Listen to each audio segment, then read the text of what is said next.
अपघातग्रस्तांना आता मोफत उपचार मिळणार. हो, बरोबर ऐकलात तुम्ही. केंद्रीय रस्ते वाहतूक मंत्री नितीन गडकरी यांनी 28 मार्चला एक महत्त्वपूर्ण घोषणा केली. कॅशलेस ट्रीटमेंट योजना.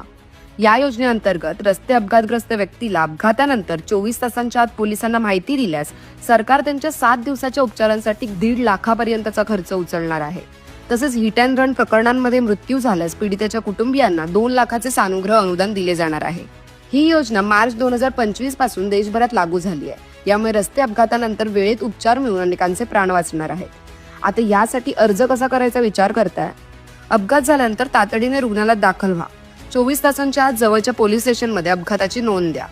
नंतर संबंधित रुग्णालय आणि पोलीस यांच्यामार्फत ही योजना लागू होते. अतिरिक्त कागदपत्रे आणि ऑनलाईन फॉर्म भरायची गरज नाही. ही स्वतःहून सक्रिय होणारी योजना आहे.